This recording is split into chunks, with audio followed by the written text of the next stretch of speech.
Thank you for the great introduction. I didn't really understand any of it, but I'm sure it was amazing. So I'm going to introduce myself again in English, just to make sure nothing was left out. My name is Stephanie Vanroelen. I currently work for Enviso. It's an IT security company in Belgium. We do anything and all things security as a consultancy. So I'm pretty sure I heard it before, but I'm also part of the organizing committee for BrewCon. That's a conference in Belgium where we do IT security as well. And I also am the co-founder of Cyber School, which inspired cyber kids here previously. Yeah, thanks. All right, so my talk is about antivirus apps on Android mobile systems. Just going to quickly explain what I'm going to talk about. So what I did is I researched a couple of antivirus apps on Android mobile just to look and see if are these apps really doing what I think they're doing? Are they really delivering on their promise? Are they keeping my phone secure? Are they providing any added value? This is really loud, by the way. I'll quickly explain how I did this, explain my research steps, and then I'll end with a conclusion.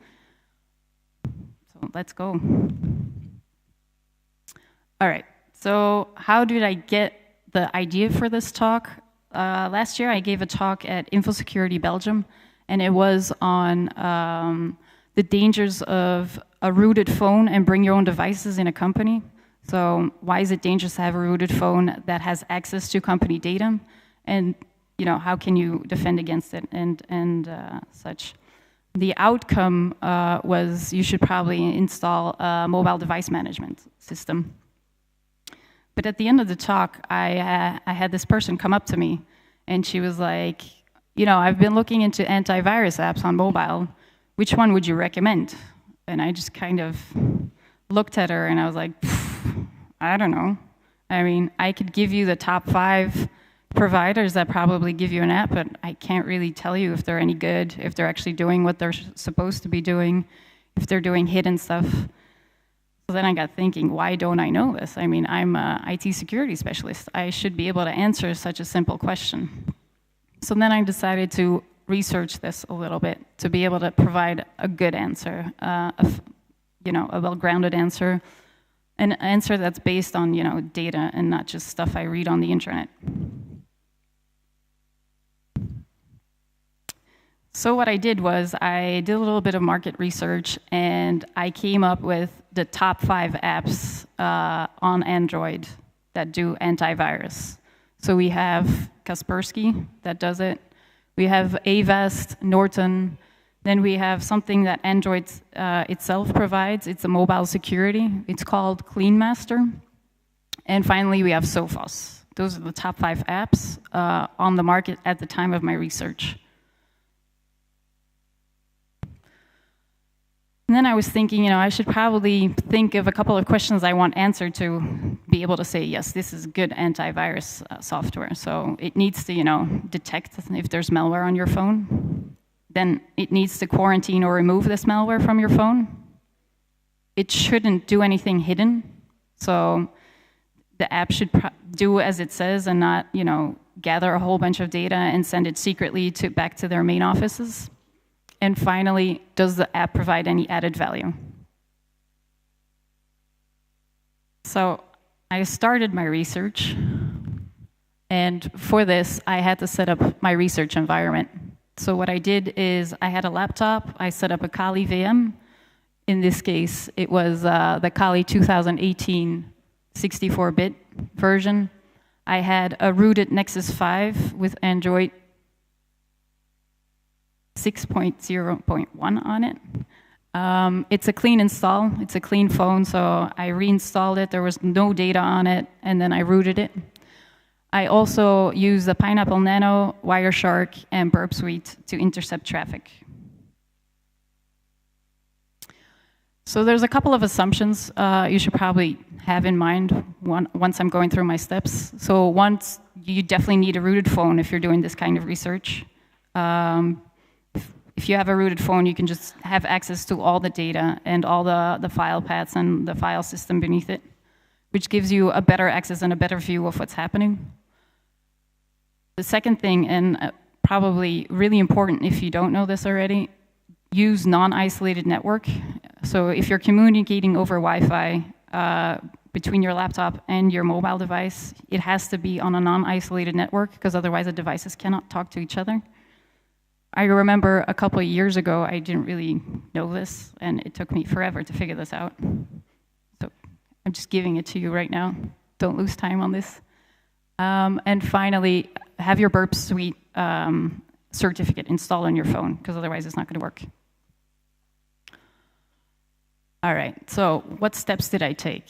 First, I installed all the apps on the phone. After quick research, I realized that, installing all the apps at the same time, they don't interact with each other, so it was fine. Then second, use the app like a normal user. Just install it, open it up, have the settings going, have the app scan the phone to see if there's any malware on it, etc.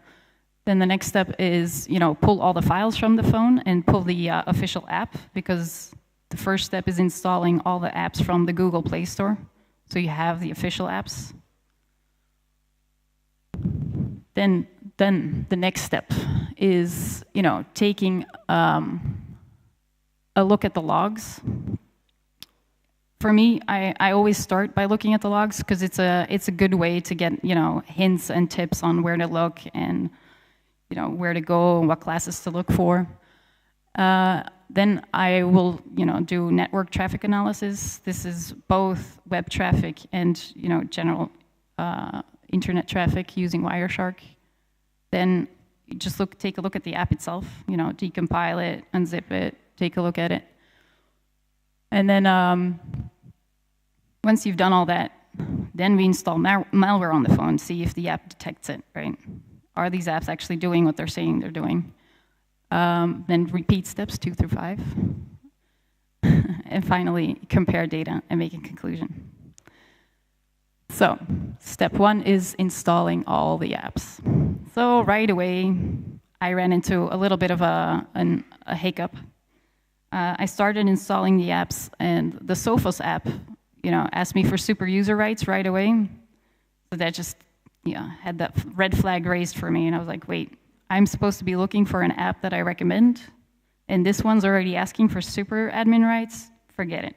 So I just dropped that because I had a lot of time constraints. So I dropped the app, and I didn't even look at it further.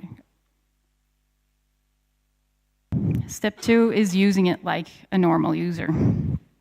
So I installed all the apps, use it like a normal user. Scanned. Nothing really special came out of it. Some of the apps told me my phone was rooted, other apps didn't, which is interesting for antivirus software, that some of the apps don't report that your phone is rooted. All right, so step 3 is pulling all the data from your phone, right?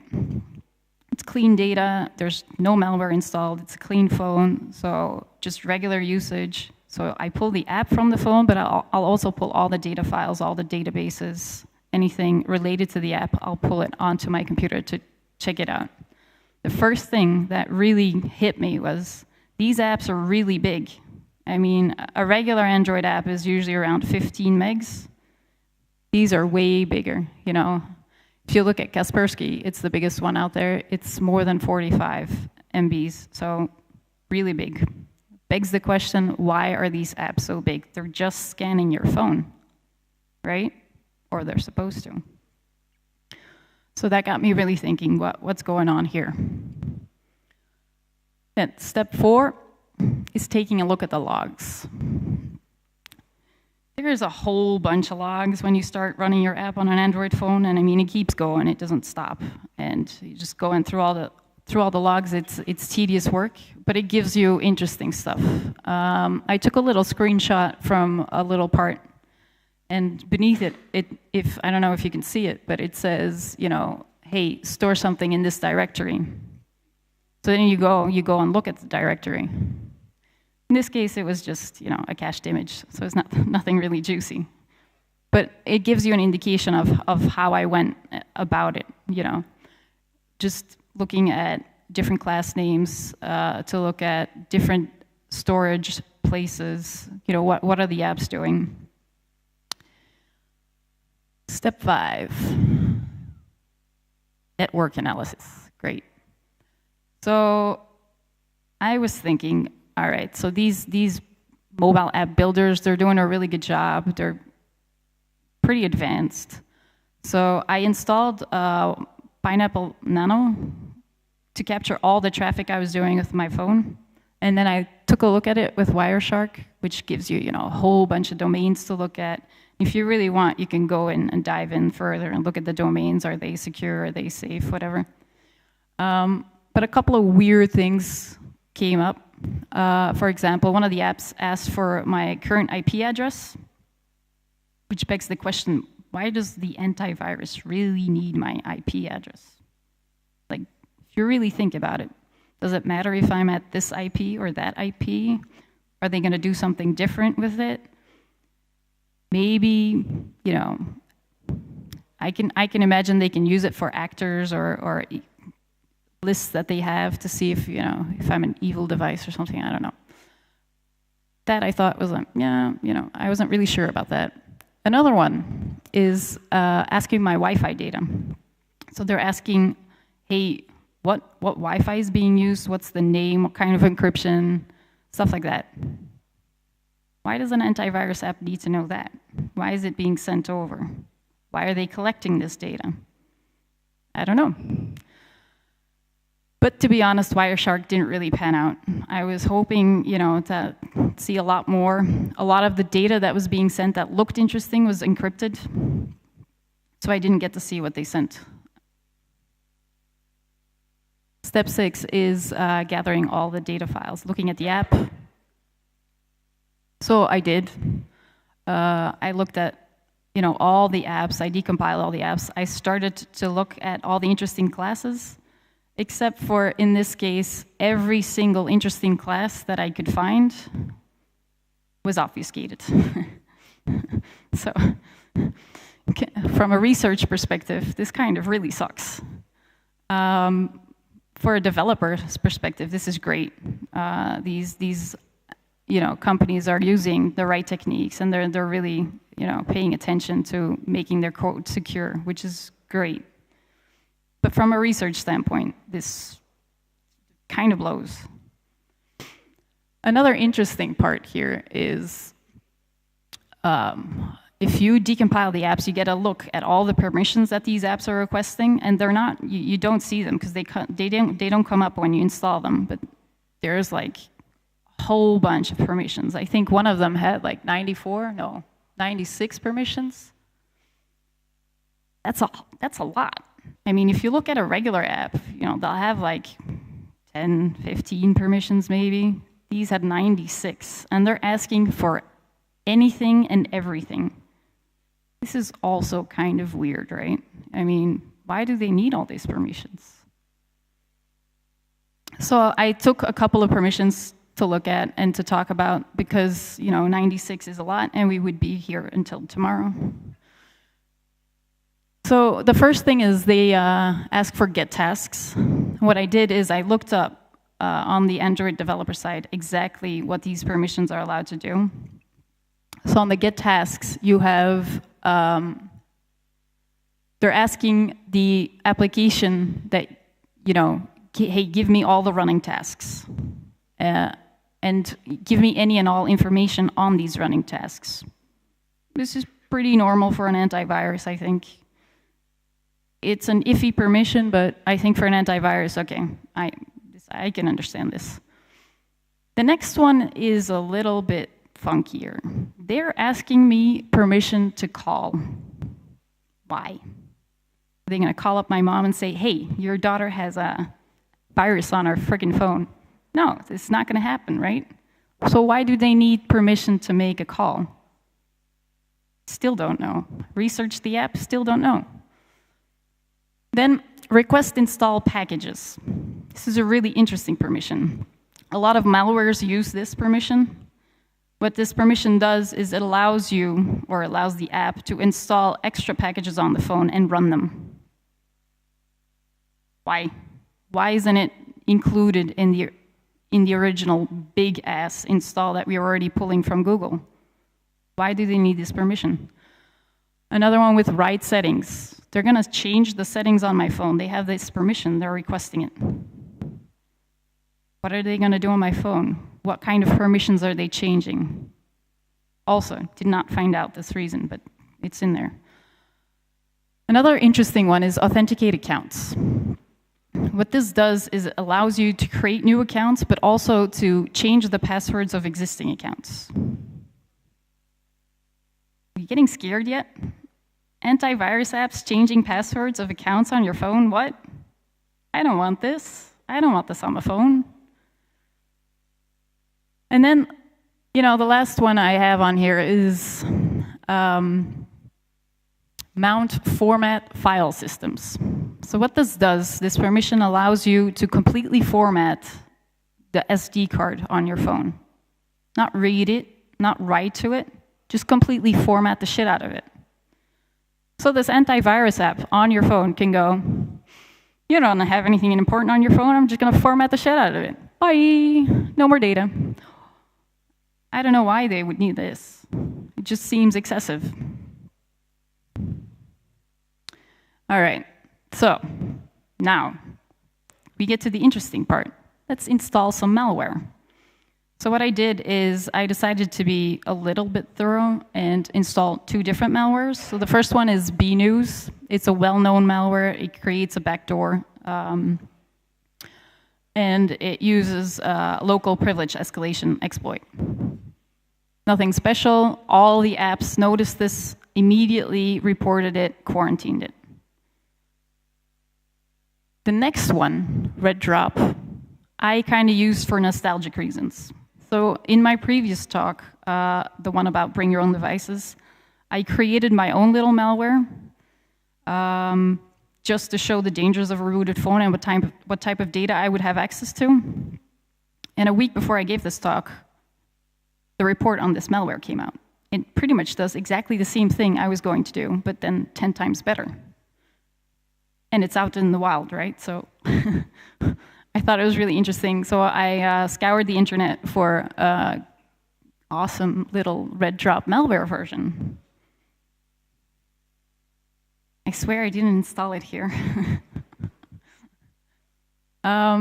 Interesting about this malware is, although it's already reported and relatively well known, and it had been in the wild back then, I think, more than 6 months, not all of the apps reported this. So that was interesting to see. Antivirus, not so much. So then we repeated, all the steps. We used the app, we gathered the data, we had them scan it, we pulled some data, then we started to compare the data that we got. And to be honest, I was a little disappointed.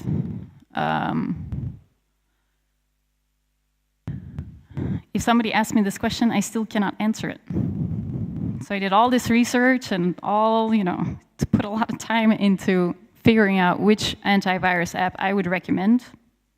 And the answer is none, because I still don't know. And all these permissions and anything that would be interesting is encrypted or send encrypted. So yeah, I have no conclusion for you. Which is, from a research standpoint, really annoying. It was an interesting exercise for me to do. I definitely want to, jump in more and try and break encryption and stuff like that. But I didn't have the time to do it yet. But I think the first thing I would do is take a look at all these permissions and what are they doing with it. Because breaking encryption is not my strong suit, so if anybody wants to, go right ahead.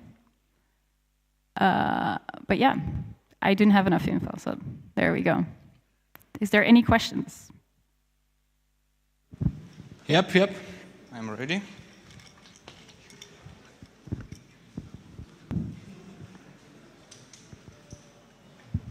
Hello. I would like to ask you a question about the way how you pass through all your network traffic to interception proxy. For Barb, in your case. Well, weirdly enough, there was no SSL pinning on the apps. So just installing the burp certificate on the phone and then just intercepting on the same network with Burp Suite, you could gather pretty much all the HTTP, HTTPS traffic. Some of the traffic was encrypted, which was the problem. So the next step would be playing around with installing the certificate in the app, repackaging it, making sure you can gather data like that. And the other step I did was setting up a pineapple Wi-Fi nano, just capturing all data and then running it through Wireshark. So this was not interception. So this is not a transparent proxying technique. You are using only device UE, yeah? Yeah. Okay, thank you. Any other questions? Є, бачу питання.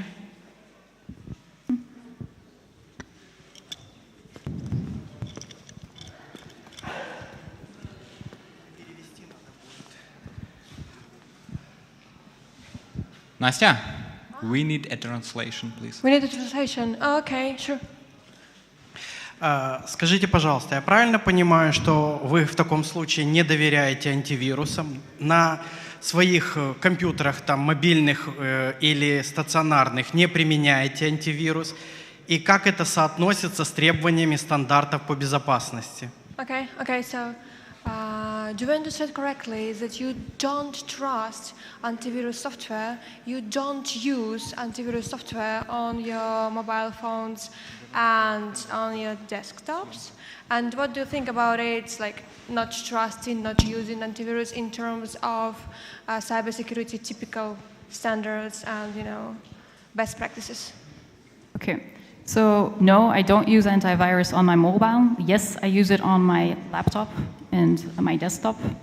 I did not look into antivirus solutions on the computer because the process is a little bit different. But the way they do it on mobile or on desktop is what got me thinking, is it really doing what they're saying they're doing on mobile? Because on your desktop, they're actually pre-installing before the OS is booted, usually, to be able to do what they're doing. If you do that on a mobile, you're breaking the sandbox system. They're not breaking the sandbox system, so they're doing it in a different way. Do I trust antivirus solutions in general? I feel I don't really have a choice in the current climate, trusting them. To be honest, no, I don't trust them, because there's a lot of things that's being sent that you don't have a view on, and they're not being very transparent about this. So no, I would not install it on my phone, because I don't think it's necessary. I do install it on my, laptop devices and on my computer, but that's because you really don't have a choice. There's too much there in the wild that could just, it's a more of an added value to have it than to not have it, and I'm not sure the added value is there on mobile. I hope that answers your question. Yep. And we have one more question. Yep. It's going to be for me. I already have a microphone. Yeah, okay. So my question would be regarding the publishing of this research and its details. So it'd be interesting to hear what the AV providers would have to say about the permissions that they request, about the traffic that can be seen on the network. Thanks for the research and for the talk. It's just that I would have expected to see, like the specific breakdown of like what permissions were requested by which of the antivirus, to know which ones are like maybe more trustworthy and less trustworthy, like definitely malware on their own. Are you planning on publishing it? I actually haven't thought about it, to be honest. I came up with the talk topic, and I had a very short time frame to work it out. So I haven't written out everything. I have all the data, of course, but I haven't written it out. But it's an interesting suggestion. So I might, yeah. Especially if I can finally dive in deeper, repackage the apps. But then I would, I would have to contact the providers themselves as well. So. Okay, thanks. And one more question. I have a question regarding the permission that you mentioned about the antivirus asking. Does the antivirus programs that you tested have additional features like find your phone and others that can use your permission for GPS to find your phone on the map, Google Maps, and other about the permission for Wi-Fi network? Is it public Wi-Fi network or your home Wi-Fi network? Does it have enough security key, and so on and so on? So as I know, mostly mobile antivirus have a lot of additional features that use some of that permissions that not use it for pure antivirus.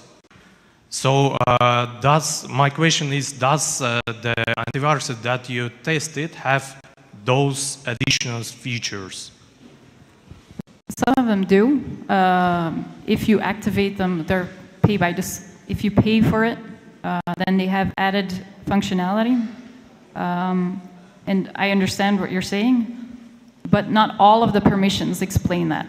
So not every single permission can be explained by the extra functionality that the app would offer. And that begs the question, why is it there?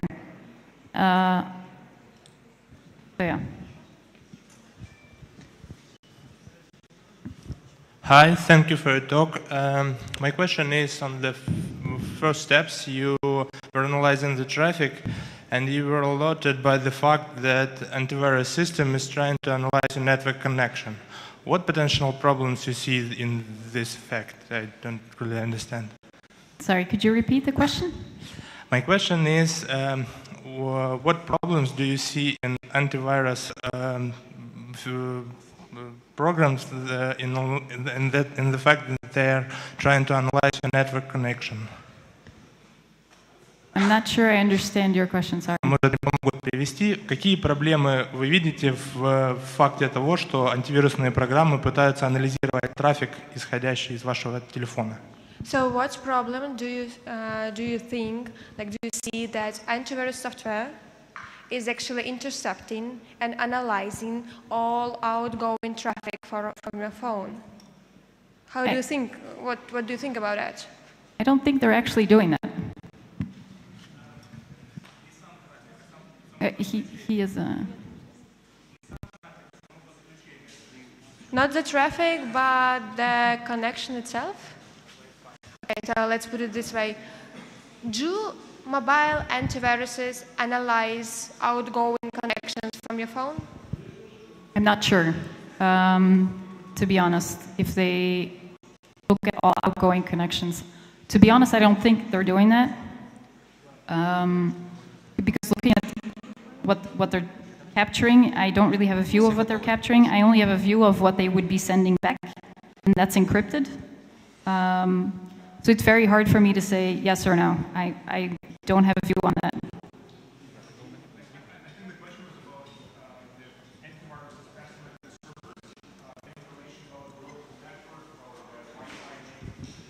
I'm sorry. Okay, I was just trying to maybe explain the question that the way I understood it, you said that those antivirus would collect information about the local Wi-Fi network and then would send it to the servers for whatever reasons. So I think the question the person asks is, what dangers do you see in someone obtaining that almost public information that is already broadcast by Wi-Fi beacons? Well, part of that information that was being sent was encrypted. So the question, what I think is happening is that they're sending not only the name of the Wi-Fi, but also your password. Because if they have root permissions and they're actually bypassing everything, they can get this information. It's on your phone and it's in clear text. they sending part of this packet encrypted, and what are they sending? I'm not sure they're doing this, but they could be doing it. And it's all sent at once. So that's why I thought it was dangerous. Or So they are antivirus spyware. I wouldn't go as far as to say they're spyware, but I believe that they could be more transparent in the type of data they're gathering. Yeah. I think there was a question there somewhere. Do you have a question? think we will continue discussing. Yeah, I think we should wrap up the question round. Thank you. It was a really